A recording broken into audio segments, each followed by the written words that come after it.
when you smell something, you will have a greater recall of a past event versus actually looking at a photograph of the event or someone talking about it.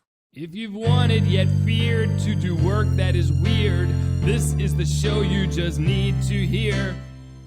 Kevin Elkins is a scent maker.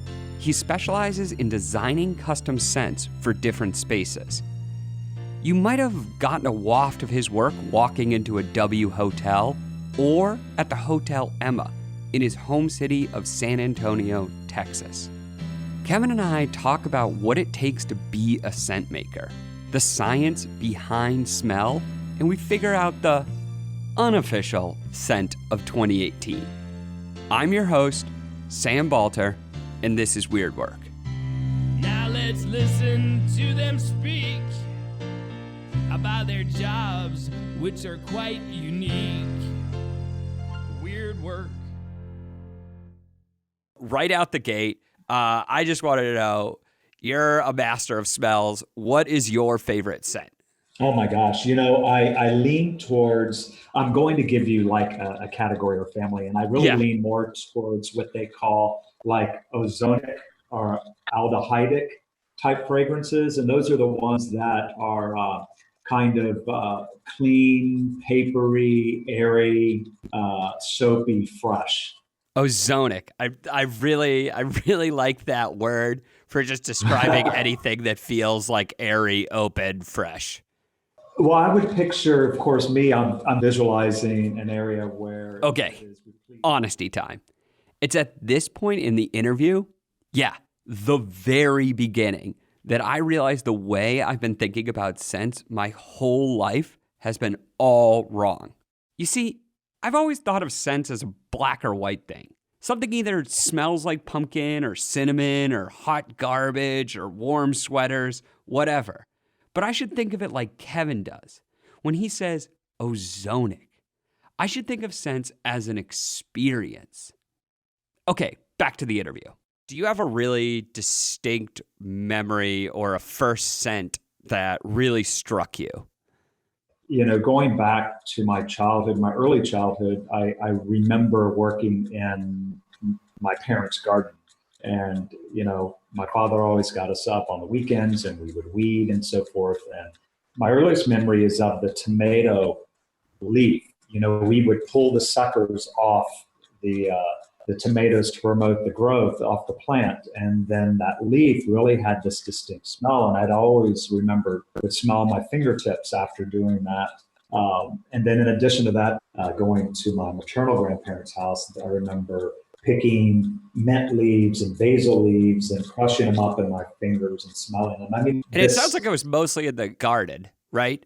Yes, the garden. And then, there's always that scent when I went to my grandparents' house. I would go into the garage, and I love the smell of the mix of gasoline and gasoline's not healthy to smell, right? No, it's not. But some people have a fondness for it. I fucking love gasoline. I don't have a car, but that's probably the biggest downside to not owning a car is I don't smell gasoline as frequently, which is probably that's not healthy. I mean, it's probably a healthier thing for my life. Yeah, I think it's better for you that you're not huffing gasoline, so. Where does your passion for scents come from? Well, I tell you, I wasn't imagining myself being in the fragrance industry. And I guess it really came to fruition because I wanted to create a product to introduce to the marketplace. And, I opened up an antique store and I operated that for 5 years, and I began selling candles and soaps. So that's where that interest in this particular industry began. This was back in 98. Aromatherapy was beginning to come on the scene, and thought to myself, well, why don't I create a product line? And I've always had, we'll call it a passion for fragrance stemming from my childhood, and then even having collections of colognes that would rival any department store. So you were one of the people who, like, let's say early in high school, you were like first adopter of cologne. Oh, it's absolute. I had to have the latest and the greatest, and wore copious amounts of it. That's for sure. I'm Did sure. you ever go through a period of wearing like way too much cologne? Oh well, of course. I mean, when Eternity came out, Calvin Klein's Eternity, I don't know how many bottles I went through of that particular fragrance, and then Giorgio Beverly Hills in high school, I wore that. Just What was like your high school budget on cologne? oh well, in high school, like most people, you have your champagne tastes on a beer budget, but Yeah. maybe $50 is what they would cost. I would think. Yeah. That was kind of like splurging. So when I did, I enjoyed it that much that I was willing to pay, premium for a fragrance. So I'd say about $50. So you were actually scrapping together money and getting like the nicest colognes you could. Oh, well, of course I had to do that. So it would match my wallet, just had to have the designer belt, designer wallets, and, designer fragrances. I was scraping it. One of Kevin's marquee scents was for Hotel Emma in San Antonio. The hotel's housed in a 19th century brewery that sat isolated for decades. So when the renovated luxury hotel opened about 2 years ago, they came to Kevin to craft a unique scent for the new space. And he drew inspiration from the history of the building itself. So what we did, we took the design materials that were used, the building and construction materials, from steel beams and brick and mortar to the fabrics that were going to be used, like worn leather chairs and hand-hewn wood tables and these real massive deco-inspired light fixtures and so forth. And I coupled that with the history of this hotel. So you do a lot of research before you even start bringing out smells. Oh yeah, a lot of research, because the thing about a fragrance and the creation of a fragrance is that you have to get very specific in the development stage of it, because scents are limitless. I mean, you can do any type of fragrance, but when you start picking up different accords and you're identifying certain materials and so forth, that helps get a vision of what the scent should ultimately smell like. I mean, I have if you want to hear a couple of lines of the romance that I presented to my perfumers for this particular hotel, I can The read them romance? That's right. Romance. We're not talking about the long-haired Fabio knockoffs you might find in the books aisle at your local supermarket. No. Romance. For Kevin, it's a storytelling device that he pairs with the different scents he creates. So, for example, this particular scent called Speakeasy, it says, an underground clandestine gathering is occurring on the outskirts of the brewery. It's a damp evening. Women in knee-length beaded gowns wearing the most exotic and sultry European vetiver and musk perfume oils descended to the earth on the arms of their woolen-suited gentlemen. An Indonesian mahogany bar serves up sugar-flamed Armois absinthe. Whiskey cocktails with spicy tinctures are raised in a boisterous toast. I love it. That. Did you get the visual or that sensation of actually being? Oh yeah. Okay. Absolutely. So let me get this straight. So stage one, somebody comes to you or you go to somebody and you start researching everything about the space. How big it is, what it looks like, what kind of fabrics are going to be there, what kind of materials are around there, all that stuff. Exactly. Then you work with a perfumer, and then the next stage is writing the romance pitch. Precisely. If you think about it, I mean, really imagine the world Kevin's creating. It's transportive. To Kevin, the scent acts like a spark, and it ignites someone's imagination. They get an idea of something that is even transformative too. In this instance, it takes you back to like the 20s, where it was really alive and electric and happening. And there was this sultry feeling, sensuality, that was in the air, a sexiness too, of people misbehaving. And, there are fragrances that are associated with that evoke those feelings, whether you're wearing them or smelling them.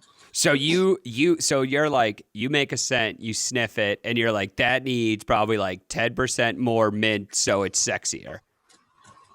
Or I don't know if mint is the sexy one. Right. No, I wouldn't say that mint makes it sexy. Maybe more like cedarwood or sandalwood or something like frankincense. Okay. Yes, exactly. Kevin has this fascinating way of jumping into different spaces and designing a unique scent, literally and figuratively. And I'll be honest, I put Kevin through his paces, and the man was unflinching. If I described a space to you, could you tell me what particular notes might work in there? Sure. Okay. Loft apartment in Tribeca owned by young hipster couple. Okay, so immediately I'm picturing that type of, stone accord, cements, and then definitely a patchouli, but not overwhelming with the patchouli because that kind of picks up that whole hipster vibe. And how's that sound? That's okay. So let's do another one. Let's do these quick because these are super entertaining to me. Okay, because I have no idea. When you say it, it makes sense. But I have no idea how you're getting to it. I just do not have this kind of level on smells. So let's say I have a classic pizza joint and it got converted into a music venue. Well, you know what? I mean, my mind immediately goes to something that kind of smells like whiskey and leather. Okay, I'm loving this. Okay, so let's just do one more. Let's say we had beach home, older couple, kids are out of the house. They're occasionally hosting parties, located in Connecticut. Okay, well, we're not going to go to where it smells like a Hawaiian tropic or some sort of suntan lotion because automatically people think that they associate that with beach, but we're a little more elegant than that. So what I'm going to say is that picture sea glass that's just been baking in the sun and, this sun-drenched driftwood that has these accords of sea salt, just salt crystals that are clinging to the sides of this driftwood. And some beautiful ocean breeze that's wafting through like the seagrass and the dunes. That's perfect. Perfection for an elderly couple from in Connecticut. You are so good at visually describing things. Have you just gotten really good at this skill or have you always been good at this? Well, you know what? I noticed that it's perfected over time, of course, because our palates have changed and we're exposed to new and different things, on a daily basis. And but you have to be that specific when you're creating a fragrance. You can't just say, I want something that smells like the beach. Well, the beach can smell like different things to different people. It can smell like seaweed or, it could smell like suntan lotion or hot sand. So you really have to hone in on these different accords and notes that you want to emphasize in your, the ultimate fragrance. Can you turn off your highly aware sense of smell? Or is this something that every time you're in a new city, every time you're in a new building, you're dissecting every smell you come across? I have to say that I can't turn it off, and it's just based on the industry that I'm in, and it's just who I am and the way that I'm wired. I mean, I really notice the most infinitesimal detail of certain things, and inclusive of smell. So it's just impossible for me to turn it off because I'm in that industry. Working in this industry gives Kevin a perspective that few other people would have. There's candle stores, air fresheners for your car, but if you stop to think about it, there's so much of this world that's just not designed for smell. One of the worst culprits, a place that drives fear into the hearts of people young and old. That's right, the dentist. Kevin recently started bringing his scent-making skills in for a checkup. I've noticed that there are a number of doctors who are interested in scenting their offices. And I think the reason being is that, when you visit a doctor's office, there's always this apprehension. You're nervous about what you're going to be told, and, it's uncomfortable. It's a dentist. Well, I have a dentist here in San Antonio that I'm doing a fragrance for, and, he even mentioned that about putting people at ease. And I think fragrance is an easy way to do that, just based on, certain fragrances. And then decor plays a part in that as well. So I've seen this great interest in, doctors' offices wanting fragrances. Yeah, I think that the doctors and the dentist, and even I think lawyers could get in on this. Anywhere where you're feeling nervous going into it. Right. because it's like doctor's offices often like also smell like, you know Clinical. what I mean? Like they smell weird. They do. And almost like Band-Aids or just, clinical cleaning products. Yeah, like I've it discovered. smells a lot like cleaning products. And then like, I don't know. Yeah, it always kind of has this weird smell. And it has terrible lighting and a weird smell. And I think I'd probably be better off if it like smelled nice right when I walked in. Well, and that's where, you make that first impression. I think if you were to smell it, your mind automatically goes to the scent, versus, it kind of takes your mind off of the uneasiness of actually being, present in the office. There's a definitive connection between smell and your brain. So I donned the metaphoric lab coat and learned that science plays a pretty big role in how Kevin creates a particular scent. One of the fun facts we looked up about smell is it's the only sense with a direct connection to the brain. And supposedly 75% of our emotions are triggered by smell. Correct. So do you design scents with that in mind? Well, I mean, this hotel lemma is a perfect example of that. What we wanted to do with this particular space was that we wanted to create fragrances that harkened back to the glory days of this brew house. So I think when someone experiences it and they see the decor and so forth, it makes sense to them. And, it may conjure up their own personal memories, but then it also may complete the whole experience of, what this property is trying to convey. So you could actually craft smells that elicit, new memories or old memories and things like that. Well, absolutely. That one of the most common fragrances that people remark about as far as recalling certain memories is like the scent of grass. Mm-hmm. There was this big push with certain grass fragrances, and when you smell it, you always think about freshly cut or freshly mown grass. So you absolutely can create these scents to elicit these emotions and so forth. And I mean, I guess now that I'm thinking, like just thinking about things that smell like grass, you're also kind of thinking, I would assume, about the audience that's coming in as well. Like if you think that the audience all grew up in the city, they might, not have a strong memory of grass. You might want to harken back to something different.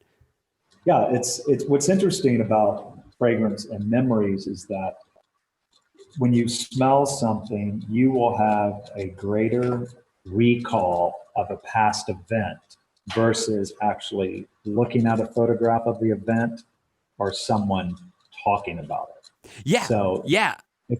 Your memories come flooding back because you make these associations with people and place and time and so forth versus just looking at a photograph. It's really amazing. It's so true.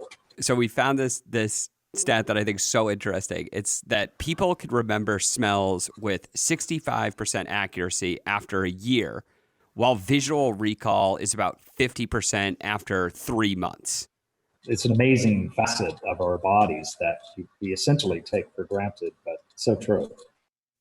So, I mean, I feel like I'm in marketing and I kind of wonder, like, why do you think more people aren't taking advantage of this? Like so much of what people in marketing try to do is like make sure that you remember the brand or the company or things like that. Like, why aren't more people taking advantage of smell? I think it's probably budget issues. Even though scent is so important in creating the brand and brand awareness, it comes down to the almighty dollar. So like if everybody had the budget for it, they'd be doing it. I would think so, absolutely, because the trend is huge right now. And I started fragrancing the W Hotel 16 years ago, and I think they were really at the forefront of introducing a fragrance brand-wide. And since then, there have been, a number of copycats and people coming on board. But I've noticed it more and more because my nose is more astute, and plus being in the industry of just visiting hotels, I've noticed that a lot of them are really have jumped on board with fragrance. I start to think about wine. Okay, a quick segue, but stay with me here. A sommelier, someone who's an expert in taste, develops that particular sense over time. So naturally, I wonder if there's a way I could train my own nose to get on Kevin's level. Turns out, like Boobie Miles in Friday Night Lights, it's God-given. Is there a specific training for your sense of smell? Like in the same way that sommeliers have a sense for wine? I think it's one of those things that you probably either have it or you don't. Oh, really? I think so, because I think the training really probably comes into play more so when you're creating a fragrance from the ground up and you're actually doing the blendings versus the smelling of something. So you can learn how to blend, but you can't learn how to like dissect every smell around you. I think you could probably perfect it, but I don't know if you can learn to dissect. Correct. Personally, I don't know. I have an okay sense of smell, not particularly great, but yeah, I'm okay at best. So I actually have one of your scents here, and I've never smelled it before. Oh, really? Yeah. Which one? I have Memories. Oh, the recuerdos. Yes. Uh-huh. So yes. I'm okay. Now you tell me how I should do this. Should you tell me about this scent, then I should smell it, or should I smell it, tell you what I think, then you tell me what you were going for? Well, let's see. I actually have the fragrance description for that particular scent. Oh my God, really? Okay, so let me smell it. Let me smell it, and then I want to see. Then maybe I'll give a description, and then you give me your flavor, your description. Yeah, let's do this. Let's see what you pick up in it. Okay, I'm gonna be honest. I'm not good at this, and I'm gonna try and do it in the format of a romance. Okay. Do that, and you don't have to be real flowery or I don't know. Okay, if you just even pick up what you're detecting, the notes that you're smelling, or what it reminds you of. All right. I'm a little nervous, to be honest here. Okay.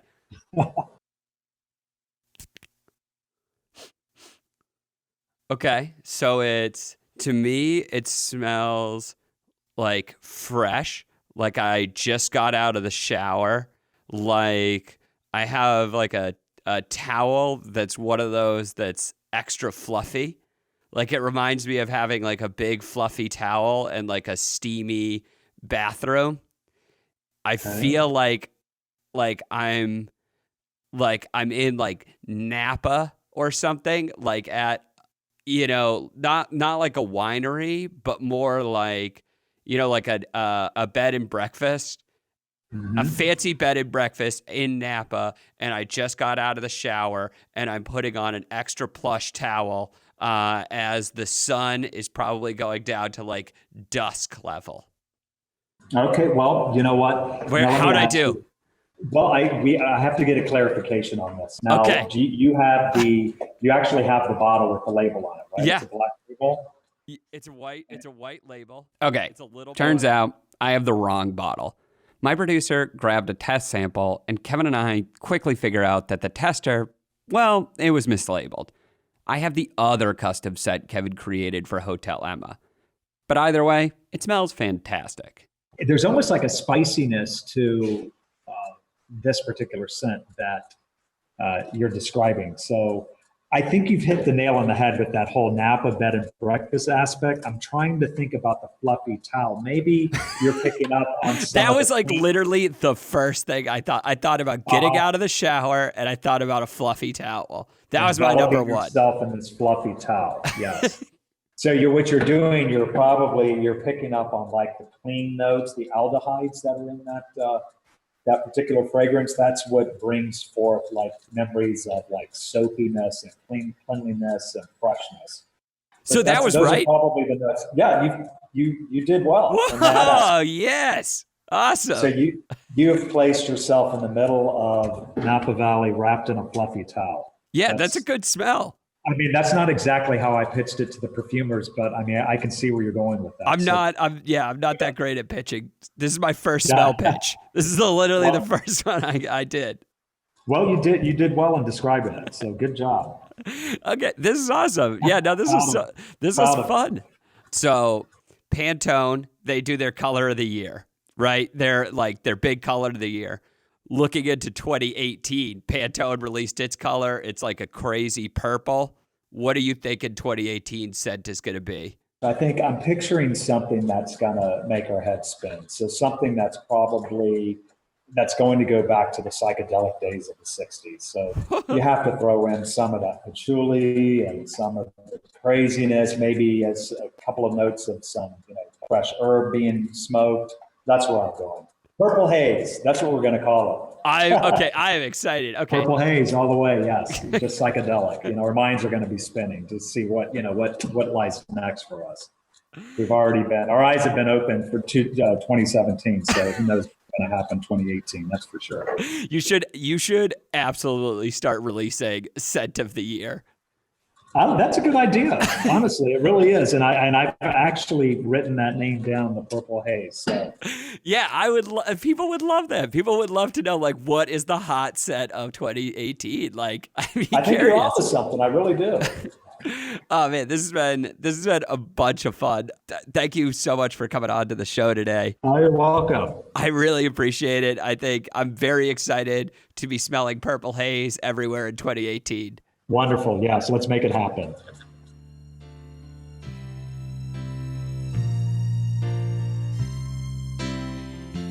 If you're interested in learning more about the different scents that Kevin's created, you could check him out at solartherapy.com. We'll throw a link to his work on our Facebook and Twitter for you too. And thanks to all of you who sent us your favorite Weird Work episodes of 2017. I wanted to read one from Luke Jones, who wrote, "Me and my wife listen to your podcast on long drives to and from our home in upstate New York. So far, we've listened to you on the way to Boston, Philly, Rapid City, South Dakota, New Jersey, and driving around the UK, and we love it. Our favorite episode is definitely the Bug Wrangler, but I know my wife secretly wants to become a professional bridesmaid, and I wouldn't mind having a crack at being a knight."